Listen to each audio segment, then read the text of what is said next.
Hey, what's going on, everybody? My name is Victor, and welcome to my YouTube page, which is all about helping people navigate their spiritual awakening process. And every Friday, I do a question and answer video where I answer my subscribers' questions.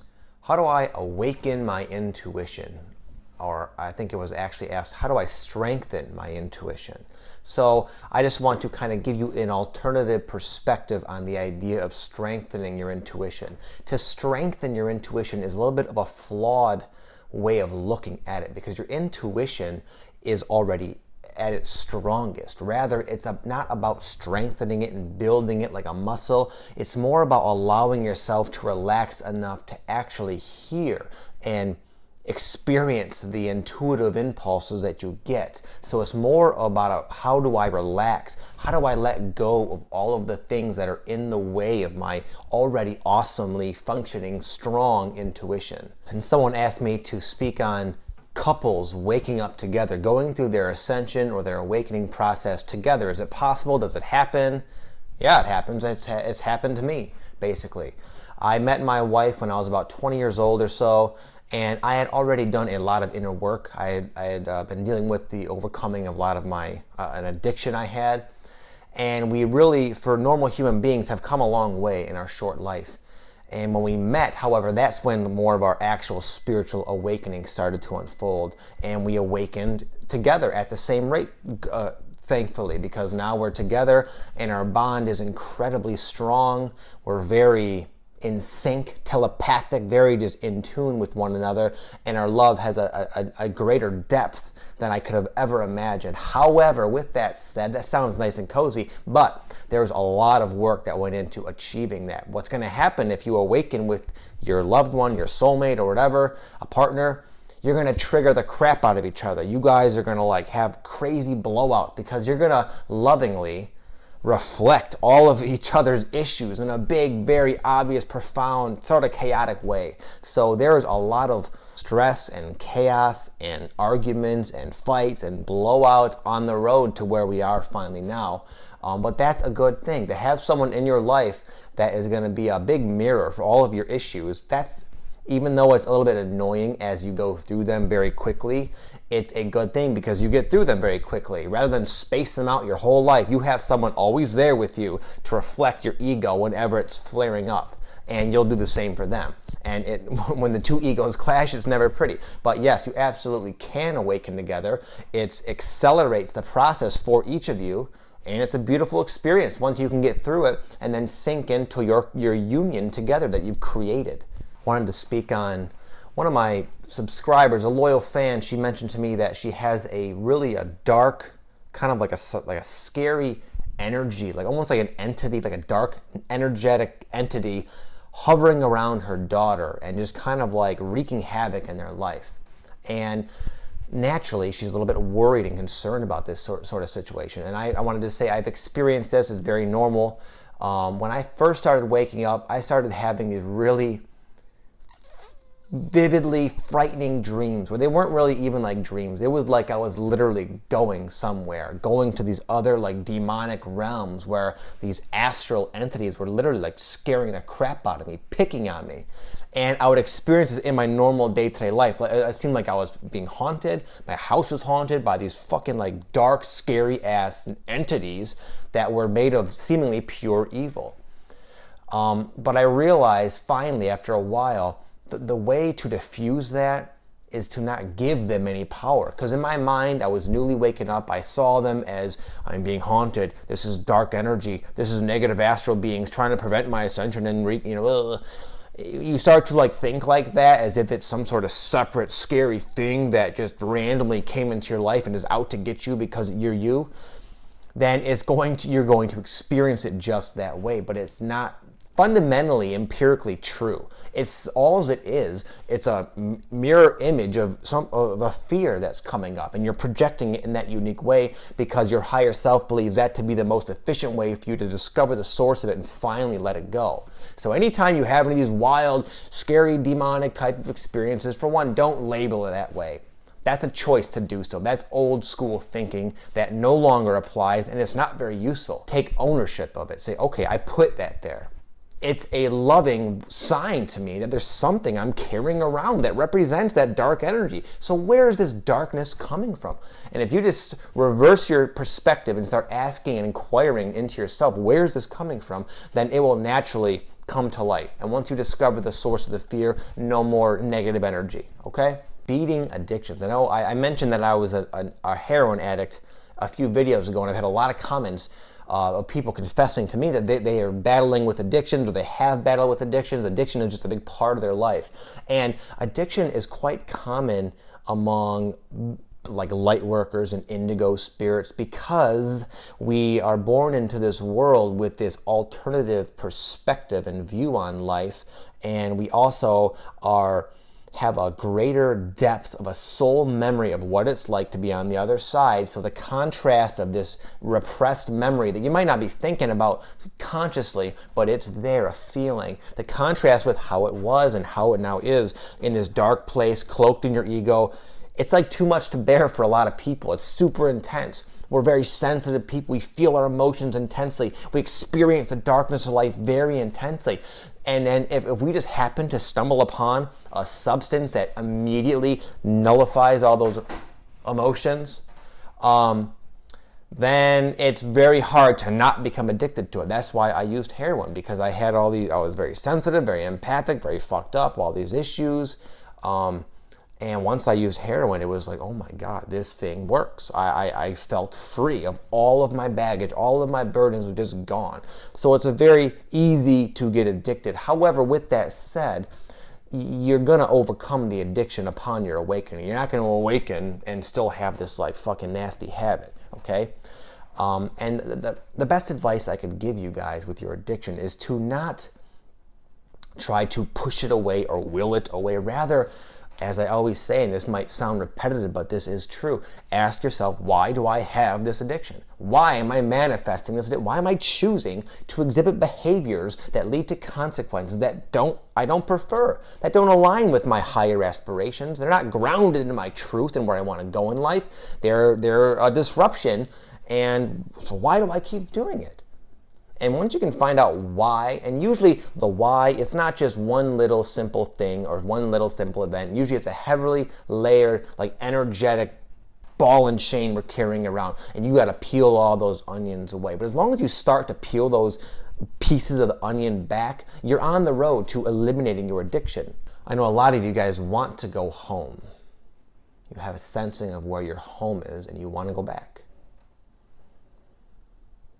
That will pass, because you are home. You just don't think you're home. You're still, your body, your being, it's kind of nudging you into more of a fourth density way of navigating your life, but your mind is still labeling this experience in a like a third density sort of way. What I'm saying is that there's a part of you that longs for awakening, longs for the awakened state, and your mind is labeling that as home. You're thinking like, well, in a past life I was an alien. I want to go back. I want to go home. Maybe you have memories of it. Maybe you've had dreams of your friends and family on the other side. I have. It's a normal thing. And that can create the sensation of wanting to go home. In my opinion, that's why on the other side, they're a little bit hesitant sometimes to come in and show us their fullest expression, because it's going to make us want to go back. It's going to make us see, wow, this is the kind of crew I want to hang around with. This is where I want to be, but we're here. We chose to come here. You chose to come here to your home. Your home is inside of you. There is no proverbial home planet, home lineage. No, you are home. And once you can let go of the idea of needing to go home, needing to get this over with, then you'll start to validate and use and take advantage of what's in your present moment, which is always your home. And then you can start to decorate your home in a way that you prefer more, a better home. You'll declutter some egoic baggage here, you'll move some things around here, and eventually you will feel at home. And it won't even matter. Ironically, even though your reality will have changed dramatically, it won't even matter when you get to that point, because you will feel so at home anywhere. One of my subscribers sent me an email, and they were explaining just a very profound synchronicity that they experienced, something that was like more of a bigger, more magical type of synchronicity, something so happenstance and seemingly random that it just kind of blew their mind. And it caused him and his wife to feel just a tremendous amount of peace and love and just like overwhelmed with joy. And he just emailed me wondering like what that was, what that means, etc. And I've experienced this many times before too. It can happen at various stages of your awakening path, sometimes in the very beginning to kind of set you off on your course. In fact, there's a book I like, The Alchemist by Paulo, I don't know how to pronounce his name, but The Alchemist, real famous book, man. But there's a line in it, and I don't recall it exactly, but it says, on the beginning of any journey, you're met with like a bit of a beginner's luck. And that's to kind of set you off on your course. But then towards the end of your journey, you're met with the most extreme resistance. So sometimes as you start your spiritual unfoldment path, you're met with just an amazing experience to kind of really allow you to like really believe what you're doing, so you can kind of set forth on the path that will inevitably eventually be met with challenges. And also it can happen as you expand, as you become more conscious, more accepting of the magic that's already present in your life. It becomes less magical to you and more normal to you. And this is also a sign of that. And this was his case, I believe. Something that happened to me in the beginning of my one of the many weird kind of wild experiences happened to me when I was in a Perfect Circle concert. It's like a rock and roll band, real progressive, real intelligent, high conscious sort of band. And they were singing a song, they redid the song Imagine by John Lennon. And as they were playing that song, it was as if my heart chakra exploded open with love, and I felt myself enlightened. In fact, I had like a week where I was straight up like a master for like a whole week.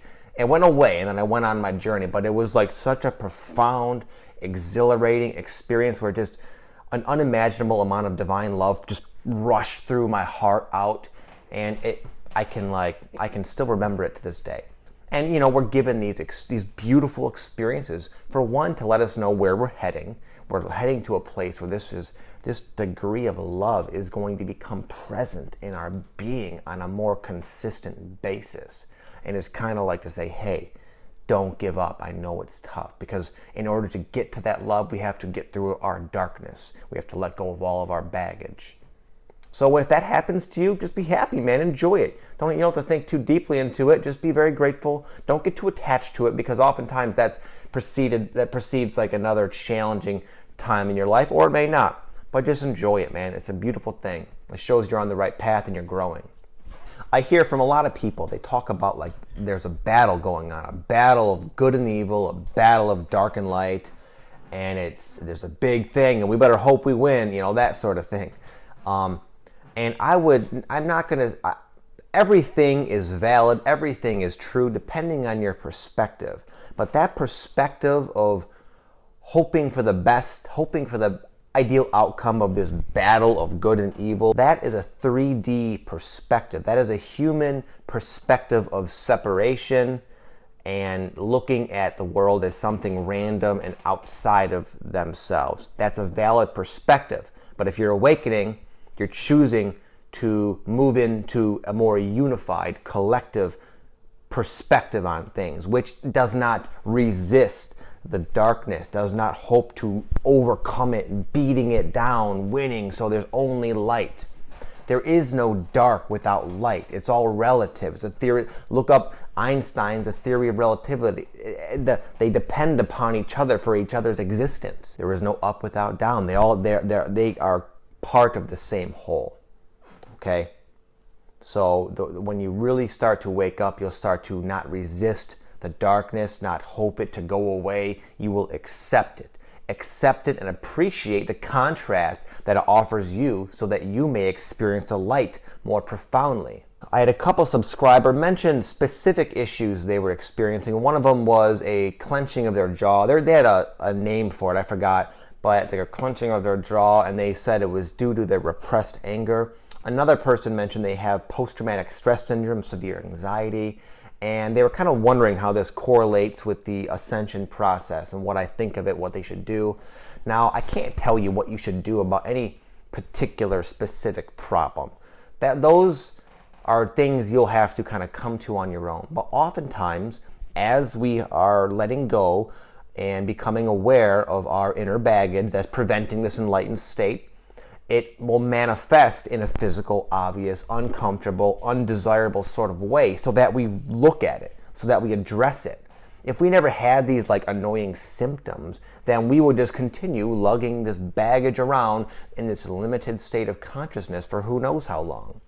So don't view these things as problems.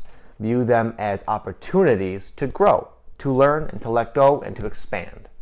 Oftentimes the solution, because we have to acknowledge that we are on earth, we are physical, it's not that you can just meditate everything away. And because you could develop a skill of uncovering your core issues, it doesn't mean that you'll never need a doctor. So sometimes you might have physical issues there's a combination of the approach of you discovering the source and then being guided to go perhaps see some outside help, and they help you.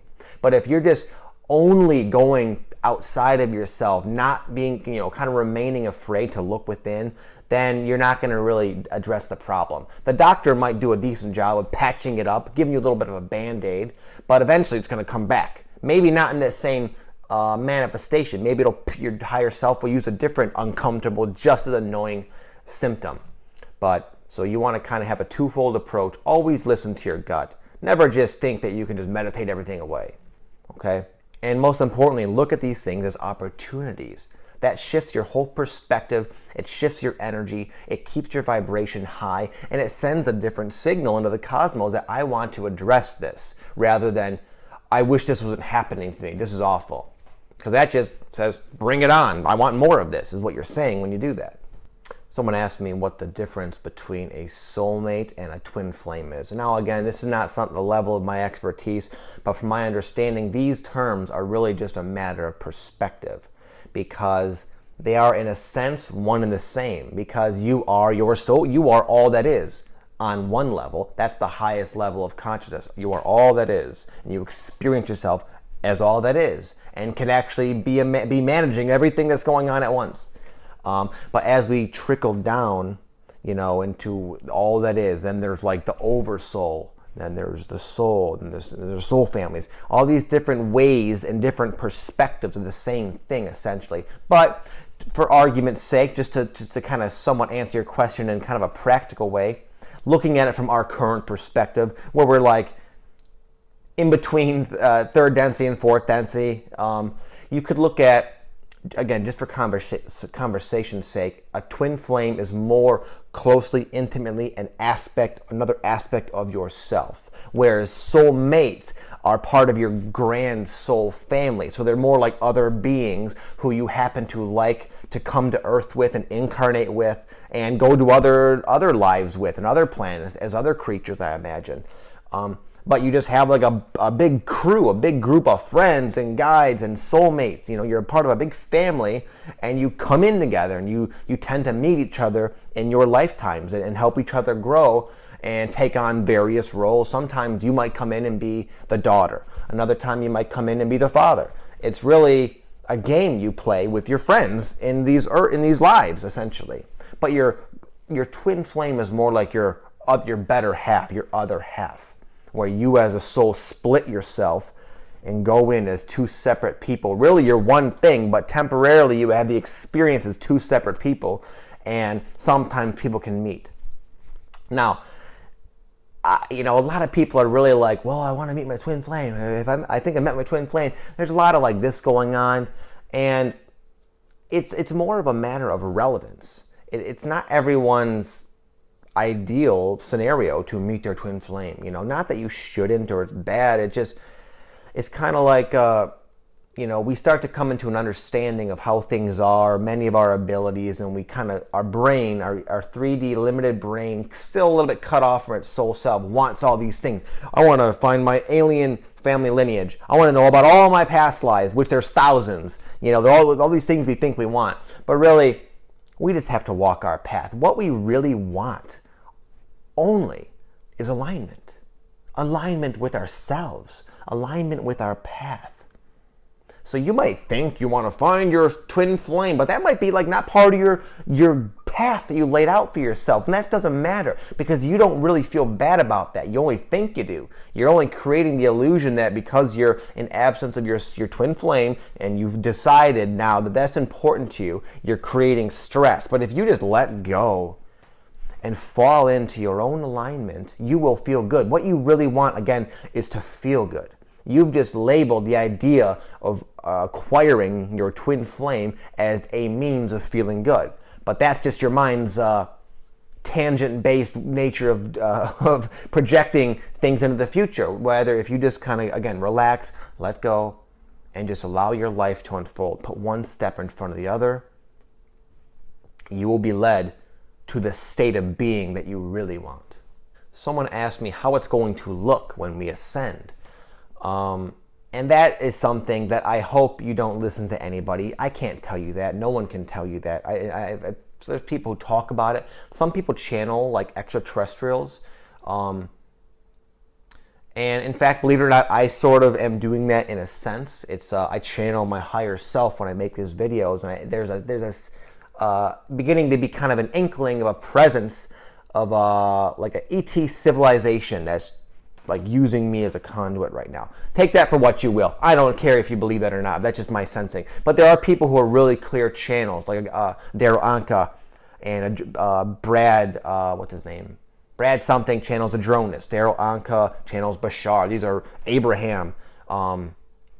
Esther Hicks channels this entity named Abraham, which again is a collective. Anyway, these collectives, I believe the really clear ones are if they kind of come through and explain a little bit of what things are going to be like, then it's I resonate with that truth. It rings true to me. However, they don't usually talk about that because I don't think it's important for us to know. I think the idea of how will it look when we ascend is sort of like not the way of viewing it, because how will it look when we ascend kind of supposes that we're just going to ascend and then everything's different. But if you haven't recognized, it's just a gradual unfoldment. The ascension is just reclaiming who we are. So from my understanding, how it will look when we ascend is going to be just like it looks now. And as we continue to unfold, continue to reap more and more of ourselves, then things will start to change. If you haven't noticed, things are already much different than 20 years ago. I mean, we experience synchronicity. What the heck is that? That's magic. I see hundreds, if not thousands of synchronicities all throughout my day. My world literally talks to me at all times. And it didn't used to be like that. You know, I'd have like a little bit of deja vu maybe 3 times in my life growing up, but that was about it. And now my world talks to me at all times, sends me messages, keeps me on my path, you know. And I'm not the only one having these experiences. So that's kind of what it's going to be like, just more of that.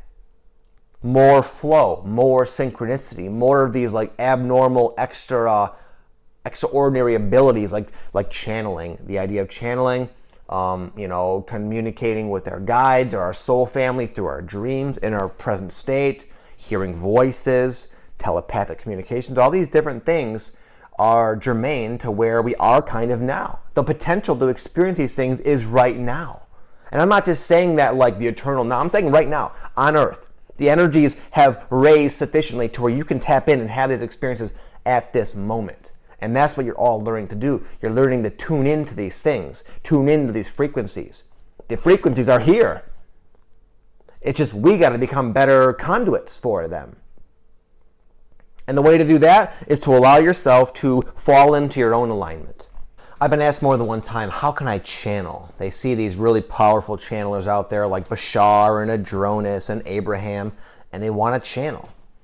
And I have a unique idea about the idea of channeling. I see the whole premise of channeling becoming obsolete as we continue to move into our higher states of consciousness. Because what does that imply, channeling?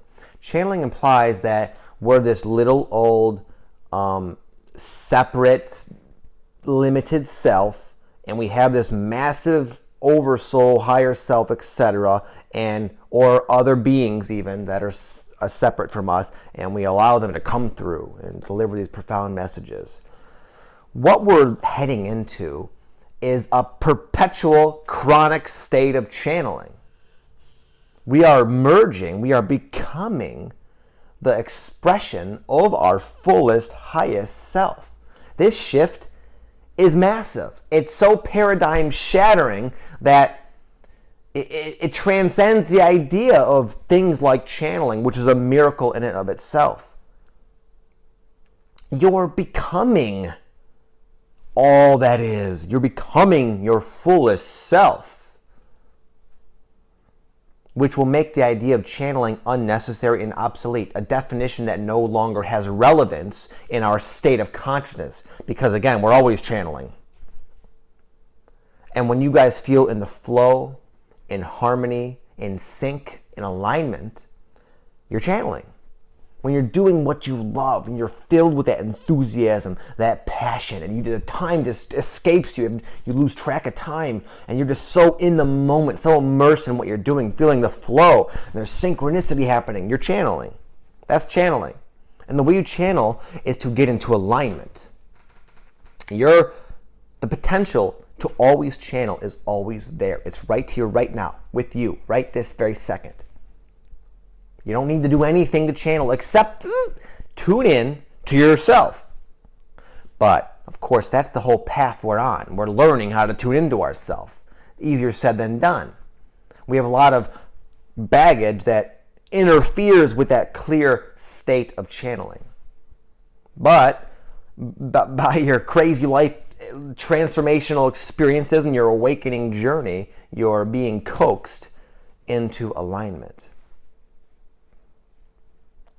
If you guys are interested, I'm kind of sharing with you, I'm in the process of compiling my exact set of techniques that I do where I've learned to kind of achieve what I'm doing here is channeling.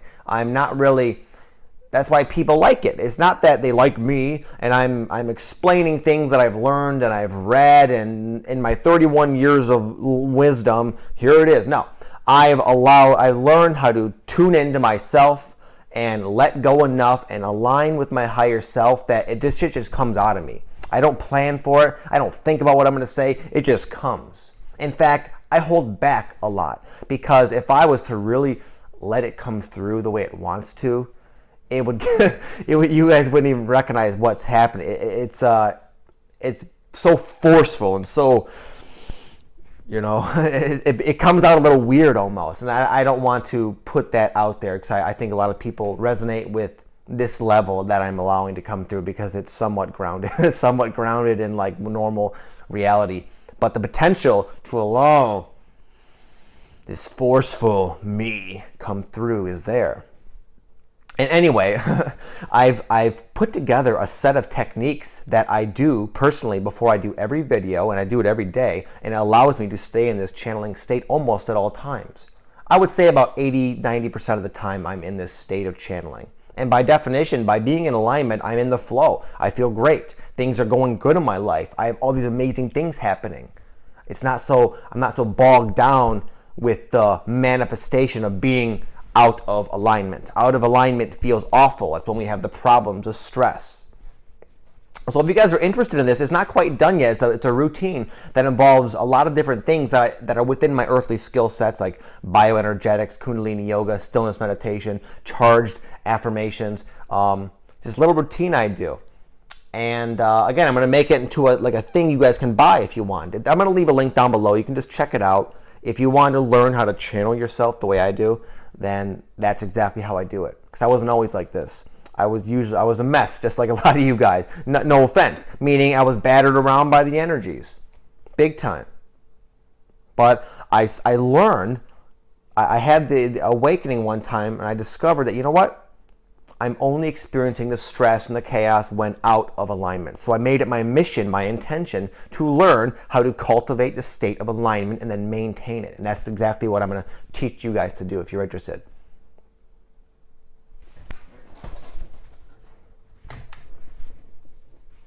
I know a lot of people express deep and major concerns about what's happening with like the global agenda, the Illuminati, the dark forces, the fourth dimensional reptilian species that are like have it out for us, that sort of thing.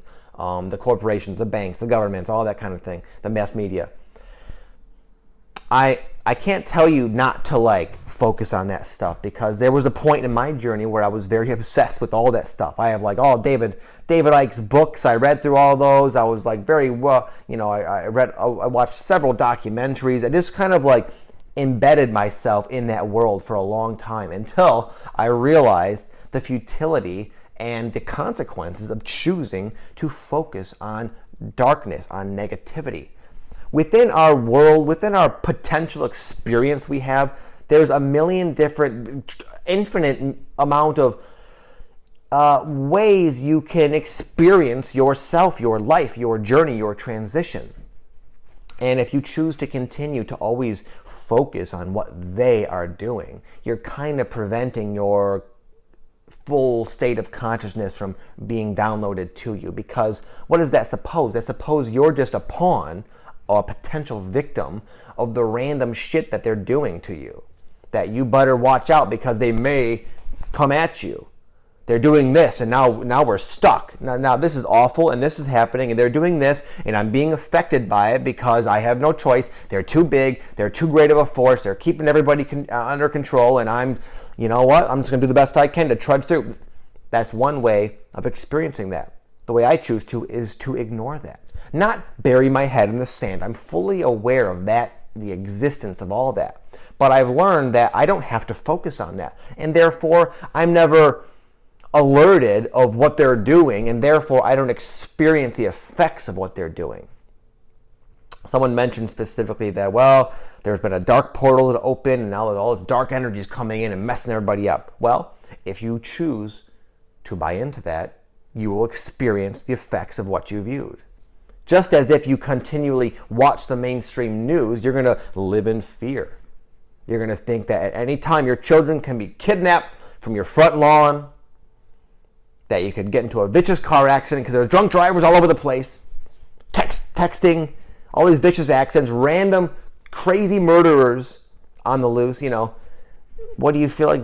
How do you want to experience your life? I'm not saying any of those perspectives are wrong or invalid for anybody, but it's a choice. You don't have to worry about those. You don't have to experience any of that. You do not.